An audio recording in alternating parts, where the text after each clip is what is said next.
Hi there. So you may be a couple videos that you have to catch up on because this came from one video where I went to Daiso, the Japanese dollar store, while I was in California and bought this. I think it was for fingernails, like your acrylic fingernails, to store them. Although that wouldn't make sense. Would it? No, it wouldn't. Anyways, I'm not really sure. It was in the sort of cosmetics aisle, but I thought right away that it would be a really good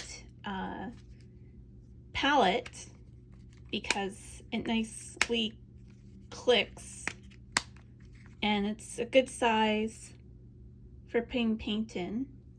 Good size for getting your brush into, even though these like lids kind of don't open up all the way. But it would still be handy for that. So that's that. The other video that you may want to catch up on is the one where I bought these Japanese poster paints, and I thought that kind of worked or tied in nicely. Japanese dollar store, Japanese poster paints. These are basically like gouache paints, and I have a swatch out video of those that I'll put up here. So perfectly, there's 12 in here and there's 12 spaces here. So I'm going to start putting them in to these little things. I thought it would be a good thing to take with me when I'm traveling because it's nice and light. The other well, that one doesn't want to work too much. The ones that I have my gouache in right now are a little bit heavier and maybe slightly more cumbersome than this. I'll show you now. So I have a couple videos on me filling up these things. They're quite popular. I got the tip to order one of these palettes from another YouTuber. Unlike that YouTuber, I put them in little half pans because I wanted to be able to remove them easily. Because I still wasn't decided what colors that I wanted to put in. I have two of these, so there's more variety in the colors here. The other one's more like a traditional palette. Primaries, black, white, that sort of thing. But this one I'm going to fill up just a little bit for now so that I can test it out and see if it works for me. And I'm just going to put them in just a little bit right up to the front so I can get my brush in there easily. So that's carmine. This is orange.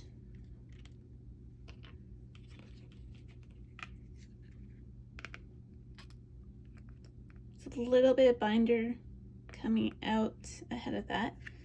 Oh, and I got a Zoe here. Try to keep that out. I haven't really been using these. I've just been so busy with other things, so I really want to give them a try out. So I thought, what better way than to put this in with my traveling things. Not that I'm traveling anywhere, but I'm hoping the weather's on the turn for better days so that I can get out and do more urban sketching. So that was chrome yellow. This one's lemon yellow, the cooler yellow. Oh, that's got a lot of binder. Might have to give that a mix.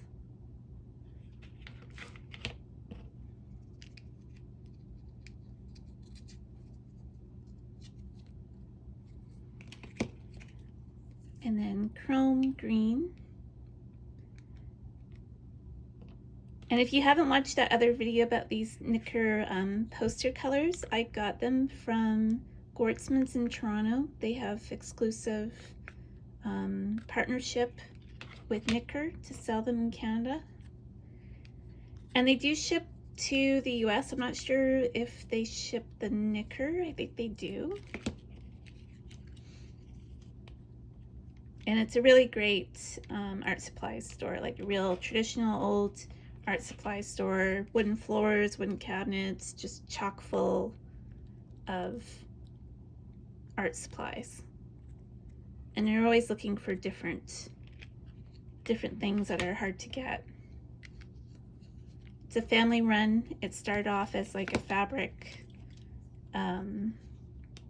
store, which artists, because U of T and the art college were nearby, started asking for canvas. And that's when the owner's son decided to start transitioning to more art supplies. And now his daughter has taken over the business. And I believe her daughter works there too. So we did chrome green, viridian, and cerulean blue while I was yapping. And this is the cobalt blue. Some of them are a little bit thicker than others. It just looks so beautiful in that. And then cobalt violet.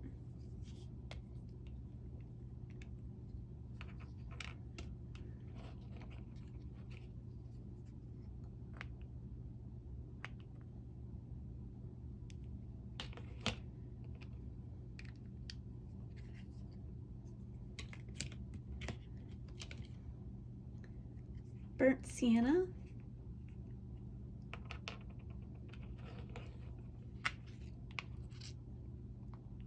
Again, that has a little bit of the binder coming out ahead of the paint, but it should be fine.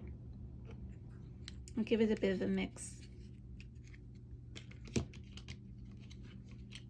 And black.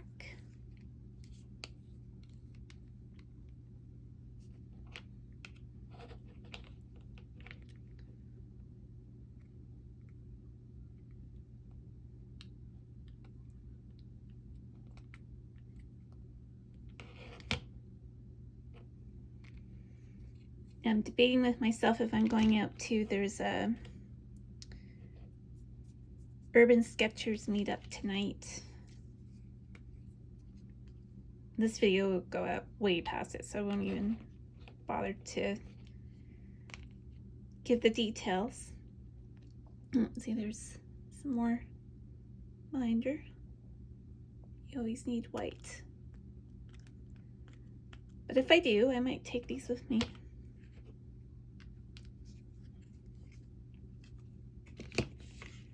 And there we go. That's all of them in their little new homes. And let me just get to mixing them. You don't have to watch me do this, but I thought if I don't do it now on camera, I might forget. Because I have today in the studio and I am making full use of being on my own. And it's quiet, the sun's shining. It's a really lovely day. So that's a little bit more liquidy than I would like. Yet another Zoe here. I'm just gonna wipe that off.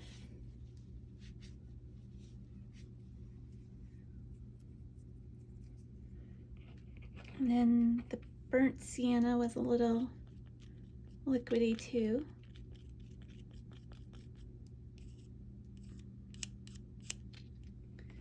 Just to be on the safe side, I think I will leave those at home until they set up a bit. And I think it was the lemon yellow too that needs a little bit of help.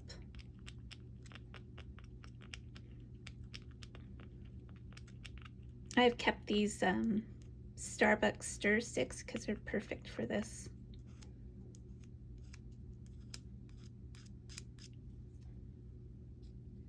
And I think the rest are good to go. You don't need any stirring help. So that's a rather short video, really, just getting those filled up. But, you know, think of other containers that, you know, maybe aren't meant for a palette, but how you can sort of use for your own purposes. I have another video where I've used like a little gift card tin to become my little travel palette.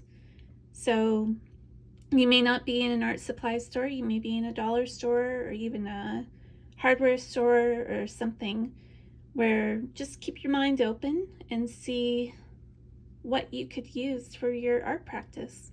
That goes for everything, like mark making, using different brushes, you know, cheap stiff brushes, good for making different marks, different tools to incise and to paint and things like that.